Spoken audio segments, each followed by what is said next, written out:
Bonjour, petite vidéo pour vous présenter surtout et pour vous faire réaliser une nouvelle carte de vœux que j'ai trouvé très chouette, voilà, que j'ai aimé préparer et je voulais vous en faire profiter. Je vous présente les produits qu'on va utiliser. Donc les tampons étoiles qui étaient sortis à l'occasion des 20 ans. Donc peut-être que certaines d'entre vous les ont encore, sinon voilà, il faut des petits tampons étoiles. On va utiliser l'encreur épicéa et un encreur argenté. On va utiliser également les mots arcade, donc ça c'est ceux de la collection de cette année, parce que j'aime beaucoup ce petit mot-là, là, mon plus beau cadeau, donc c'est lui qu'on va utiliser. Toujours dans la collection étoile, il y avait toute cette planche-là, en fait, avec celle-ci que j'aime beaucoup. En fait, on va utiliser les deux, voilà. Et on va utiliser également donc les branches de Noël, parce qu'on va utiliser 7 découpes. Les mots célestes. Alors en fait, on a eu cette année avec la collection céleste des mots qui sont extrêmement chouettes, tout en argenté et surtout tout en miroir. Donc ceux-là, je vais vous donner des techniques pour pouvoir les décoller parce que c'est vachement bien et que c'est une collègue, donc petite mention à Céline qui m'a donné l'astuce pour pouvoir le décoller bien proprement et nickel. Et donc des petites perles argent, voilà. Et donc pour fabriquer cette carte que nous allons réaliser ensemble, voilà. Et ben c'est parti, on y va! Alors, dans un premier temps, dans une chute de page argentée, j'ai donc découpé la boule dont je vous parlais tout à l'heure. Donc, avec cette matrice de découpe-là, dans les branches de Noël, j'ai pris juste la boule, en fait. Donc, voilà, donc c'est une chute, c'est un petit bout de page qui me traînait, voilà. Donc, j'ai besoin de garder sur cette boule, je voudrais garder ce petit morceau-là qui est resté attaché. Je vais retirer le reste, voilà. Et après, au choix, est-ce qu'on peut garder ce morceau-là? Ça peut. Sur mon modèle, je l'ai retiré, mais après, encore une fois, c'est ce que j'aime dans le côté créatif, c'est que chacun fait ce qu'il veut. Donc si vous avez une boule, enfin, cette matrice-là, hein, ou une autre, qui fait un effet boule de Noël, c'est vous qui voyez. Est-ce que vous gardez? Est-ce que vous détachez? Au choix, vous faites comme ça vous chante.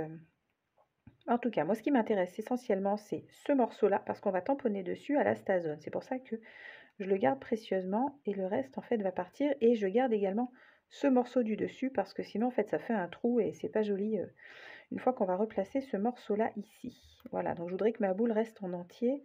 Éventuellement on pourra remettre celui-ci aussi si j'y arrive, mais alors là par contre c'est un petit peu plus tendu, c'est un peu plus technique. Bon, je verrai bien. En attendant, tous ces petits morceaux là, je n'en ai pas l'utilité donc je ne les garde pas. Et là, on va tamponner à la Stazone. Pourquoi je commence par ça? Parce que comme je suis sur un papier argenté, ma Stazone va avoir plus de mal à sécher. Il va lui falloir un petit peu plus de temps. Donc, hop, je vais utiliser un morceau de scotch repositionnable et à l'envers pour pas que ça se promène. Donc, je vais garder le tout et je le remets bien en place. Là, comme ça ne bougera pas. J'étais en train de me dire, je l'avais vu, ouais, il est là. Alors, est-ce que je vais réussir à le replacer? Ok. Ok. Donc voici ma boule une fois reformée. Je vais venir donc la placer dans ma plaque à tamponner. Hop. Et je vais utiliser le petit mot qui s'appelle mon plus beau cadeau parce que je trouve que ça s'y prête très très bien. Donc après voilà, chercher un tampon qui peut... Alors là du coup je sais que j'ai un sens à respecter. Il faut que je sois bien droite, sinon je ne passe pas. On est très très juste, ça passe, mais on est un peu pile poil. Là. Donc là, je tamponne à la Stazone parce que du coup, mon papier étant argenté, il va avoir un petit peu plus de mal à imbiber du coup. Donc rappelez-vous, quand on tamponne, hein, c'est toujours l'encreur sur le tampon et non l'inverse. Ce n'est pas le tampon sur l'encreur. Là, je n'écrase pas, j'appuie à peine parce que je ne veux pas que mon mot soit écrabouillé. Voilà, je veux que ça reste quelque chose de très très doux, comme si on l'avait écrit avec un feutre. Voilà. Ok. Et donc ça, c'est tout bon. On y garde de côté. on y garde de côté et on le laisse sécher tranquillement. On va passer à la suite. Je vous en parle régulièrement, ma maxi plaque à tamponner, c'est mon joujou du moment. Là, en fait, on va utiliser donc l'outil rotatif. Vous allez voir qu'en fait, ça va nous permettre de faire tout un motif qui va être toujours bien en place, bien structuré. Donc, j'ai mon fond de carte qui est ici. Donc, encore une fois, vous l'utilisez comme vous voulez, soit debout pour en faire une carte à poser, soit de côté pour en faire une carte, voilà, une carte standard. En fait, c'est vous qui voyez. Voilà. Là, on va utiliser sur cette plaque, sur cet outil rotatif, en fait, tout le long, il y a plein de marquages qui vont nous permettre, en fait, de positionner correctement notre tampon. J'ai choisi d'utiliser, en fait, cette vague d'étoiles, parce qu'en fait, on va la positionner bien sur l'un des repères. Vous allez comprendre pourquoi, parce que du coup, ça nous permet de gagner pas mal de temps par la suite. Alors, je me décale pour que vous puissiez voir. Je ne sais pas si on voit très très bien, c'est pas fou, si ça va. Donc là, en fait, il y a tous les petits pointillés qui se trouvent de part et d'autre du centre en fait de notre plaque rotative. Je vais donc utiliser ceci pour pouvoir placer, la voilà, pour pouvoir placer correctement ma vague. Donc elle arrive bien au centre, en fait, je me repère avec la vis centrale. Voilà. Hop, je vais me décaler un petit peu pour que vous puissiez voir quand même un peu à quoi ça ressemble. Sur la partie collante, c'est celle sur laquelle je vais coller ma carte. Là, en fait, il y a des repères qui ont été tracés et en fait, ça nous permet de savoir exactement où on est et de pouvoir centrer notre carte. Donc là, c'est pas mal, me semble-t-il. Je me repère un petit peu à ce qui a été fait précédemment. Il y a encore des traces de mes cartes précédentes, mais ça peut être pas mal. Donc là, si je referme, normalement, voilà. Donc là, mon tampon dépasse, en fait. Je vais me décaler parce qu'avec la lumière, vous ne voyez pas. Voilà. Mon tampon dépasse, ce qui est normal. Donc là, on va travailler, en fait, à chaque fois sur un quart de tour. Là, ce qui fait que là, ça ne dépasse pas. Ensuite, si je tourne de 2 crans, là, je ne dépasse pas, je ne sors pas de ma carte. Et en fait, à chaque fois, ça va me permettre d'avoir toujours le même centre, puisque ce centre, en fait, on va coller la boule. Donc, du coup, même si les motifs, vous allez voir que les motifs vont se chevaucher, du coup. Mais moi, ce qui m'intéresse, en fait, c'est ça. C'est de savoir que mon motif ne sort pas. Allez, on y va. Donc, le même principe qu'une plaque à tamponner, je dirais, standard. Hein. Je vais me décaler pour que ce soit à peu près net. Voilà. J'ai choisi d'utiliser la couleur épicéa parce que je trouve que ça ressort pas trop mal avec du craft. Hop, mais de toute façon, vous allez voir qu'il va changer de couleur. Et là, bah, comme toute plaque à tamponner qui se respecte, hein, encore une fois, c'est l'encreur sur le tampon et non l'inverse. Et je referme. J'appuie un petit peu, mais pas trop, pour pas écraser mes étoiles. Ok, il en manque un tout petit peu sur le haut. On y retourne. L'avantage d'une plaque à tamponner, c'est aussi ça. J'en ai oublié, et ben j'y retourne. Ok, on est pas mal. Là, je vais faire donc 2 crans. 1, 2. Voilà, je tourne de 2 crans. Et je recommence.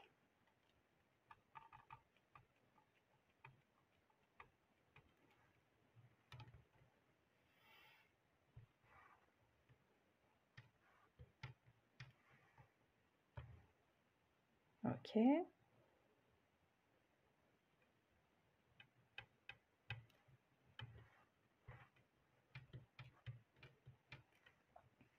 Nickel. Encore une fois, je tourne de 2 crans. 1 et 2. Donc là, je me retrouve sur la même. Je tourne encore de 2 crans. 1 et 2 pour faire son opposé en face. Ok.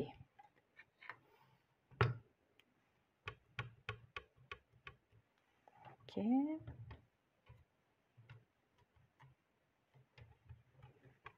Une petite dernière pour la route. Ok.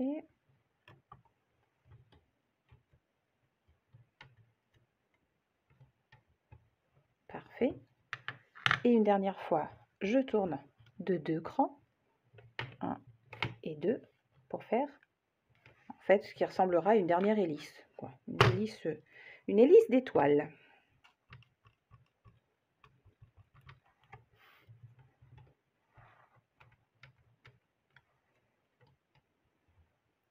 Ok.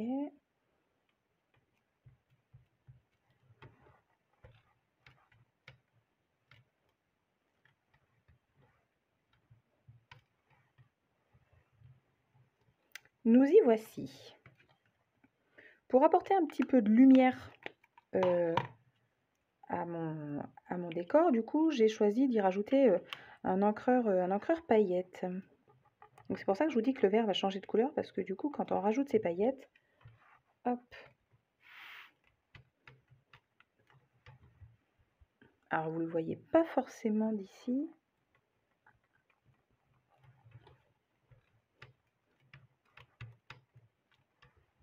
Là, peut-être un peu, ça commence à changer de couleur. Ouais, là, on le voit un peu mieux.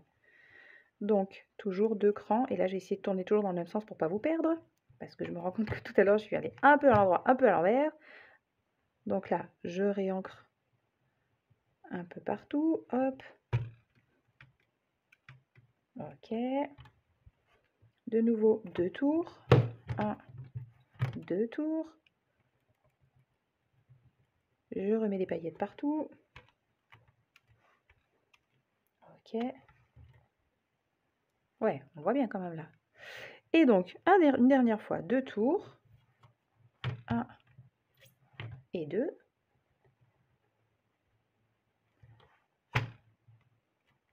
Et c'est tout bon. Donc là, pour cette partie-là, on a fait déjà la moitié de notre fond de carte. Ok, si, là on voit bien, ça brille. Ah, j'adore. Trop bien. Parfait. Hop, un petit coup de nettoyage de printemps, histoire de dire qu'on ne se retrouve pas avec du vert partout. Ensuite, je laisse ma carte exactement où elle est, je ne touche à rien, sachant qu'elle est collée. Je ne touche pas. Et là, sur ma planche, je vais venir chercher cette deuxième bannière d'étoiles. Et là, même opération en fait, je vais utiliser le centre de mon tampon qui est ici pour mettre la vis au milieu. Comme ça, je sais que je suis bien droite. Et je vais aligner mes petites étoiles. Alors là, du coup, j'ai pas de marquage. Je vais faire un quart de tour. Voilà. Donc là, j'ai mon marquage. Il est là. On le voit bien. Et je vais venir placer sur la vis le centre de mon tampon. Et du coup, donc la pointe est bien là alignée. La pointe est bien là alignée. Ce qui me permet d'être sûr que mon tampon soit bien rectiligne et bien nickel. Sur cette grande planche-ci, je vais venir chercher ces 2 petits tampons étoiles, juste ces deux-là. Je n'utilise pas les grands parce que justement, ils sont trop grands. Ils sont très très beaux, mais ils sont trop grands. Donc ce petit bout-là et ce petit bout-là. Et eux, en fait, j'ai envie de venir les placer. Alors, j'avais dit, hop, j'utilise pareil. Vous avez un marquage aussi qui est circulaire. Donc, une étoile sur le marquage circulaire extérieur ici. Et l'autre, en fait, je vais la coller un peu en opposé en face. Voilà. Avant de mettre de l'encre, bien évidemment, on vérifie que tout le monde soit bien dans l'axe. Ok, je me rends compte que là, je suis un petit peu limite. Donc je vais la mettre éventuellement là, plus ici, et elle, pareil, plus par là peut-être. Est-ce que je sors? Non, je ne sors pas, c'est très bien. Tac. Ok, et donc là, toujours avec l'encre épicéa, donc j'ai bien mes 2 étoiles individuelles en diagonale, et celle-ci qui est bien alignée sur mon fond de carte, grâce en fait au marquage qui se trouve un peu partout. Et bien allez, c'est reparti. Donc là du coup, je vais venir ancrer toujours en épicéa, mais cette fois-ci, je ne remettrai pas les paillettes pour pas que ça en fasse trop. Et puis pour garder un peu le côté vert aussi.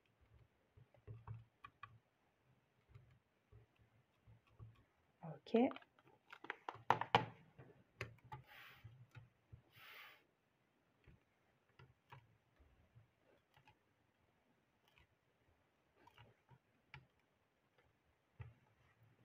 Ok.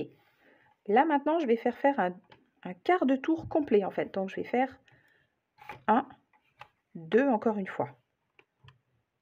Pour avoir la même chose dans l'autre sens.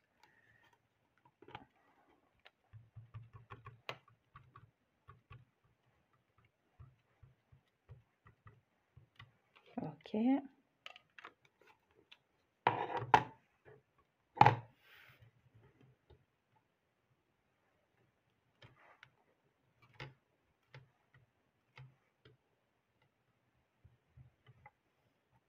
Et bien ça c'est parfait. Si je vous dis que notre fond de carte est quasi terminé.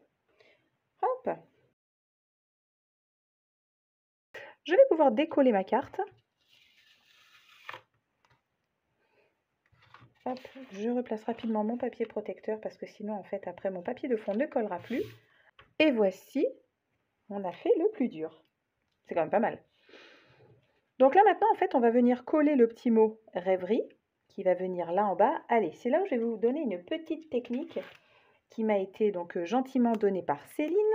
Donc quand on a ces mots là qui souvent sont un petit peu délicats à décoller, sinon en fait sont délicats à décoller parce qu'en fait on risque souvent de les étirer et ça donne un truc qui est pas chouette quoi après.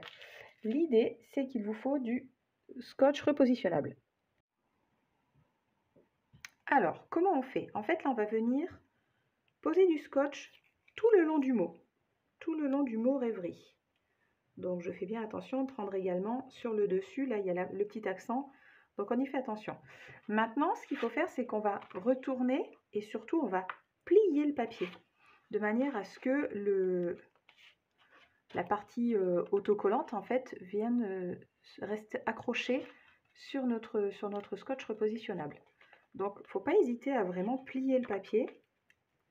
Si j'arrive à vous le faire voir correctement, en fait le mot reste bien collé dessus. Je ne sais pas si c'est très visible. Je vais vous faire voir. Donc là je suis vraiment en train de plier ma page. Et en fait vous voyez quand je redresse, le mot reste collé sur mon scotch. Et ça permet de le décoller en fait super proprement. Il ne va pas ni se déformer. Et là en fait quand je retire mon scotch, ben, mon mot reste dessus. Et il est bien nickel, il est bien en place. Tac. Et surtout, il ne s'est pas déformé. Et voilà. Et du coup, j'ai réussi à décoller mon mot. Il est nickel, il n'est pas déformé. Et voilà.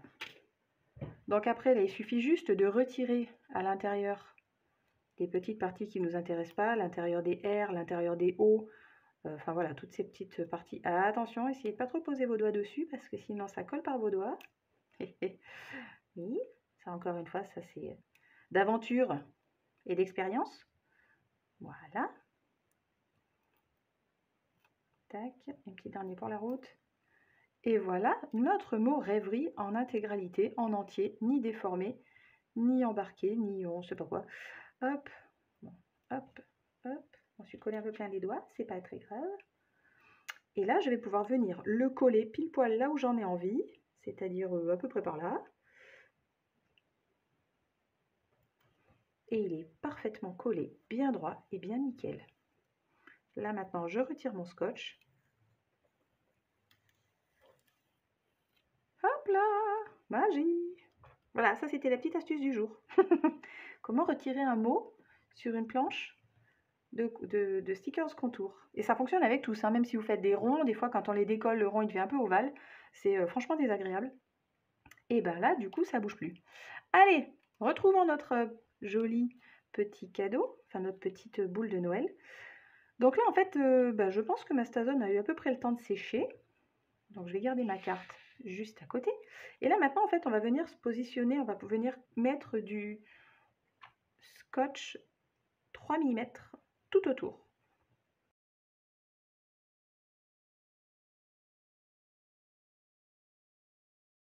Et voilà, il y a du scotch vraiment partout, hein. Vous avez remarqué, j'y vais quand même un petit peu de manière un peu sympa parce que je ne veux pas que ça bouge.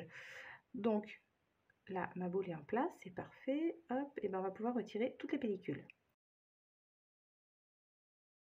Et là, je vais centrer. En fait, l'idée, c'est de venir cacher en fait toute cette partie où le tampon a été, a été superposé. Donc ma boule, en fait, elle est là pour ça. Elle est là pour cacher tous ces morceaux-là que j'ai pas trouvé enfin qu'on peut pas retirer, mais qui du coup, en fait, voilà, abîme un peu le décor. Voilà, tout simplement. Et maintenant, juste pour la finition, on va venir coller des petites perles, 3-4 comme ça, histoire d'habiller un petit peu. Hop. Donc, une petite par là, une autre petite en diagonale en face, une un peu plus grande un petit peu là-haut. Et une autre un petit peu plus grande. Un petit peu en bas. Ouais, peut-être par là. Allez, joue, je serai là. Hop là. Et ben voilà. Et on a fait une jolie carte de Noël, toute simple, toute rapide, avec pas forcément grand-chose. Et ben maintenant, à vous de jouer. Je vous remontre le matériel que j'ai utilisé. J'ai donc utilisé les tampons étoiles, la grande planche de tampons étoiles. J'ai utilisé également la planche de mini tampons étoiles. J'ai utilisé les stickers contour mot céleste argent. Voilà, j'ai utilisé aussi les perles argent, tout simplement. Et les matrices de découpe branches de Noël. Voilà, tout est là. À vous de jouer, à bientôt.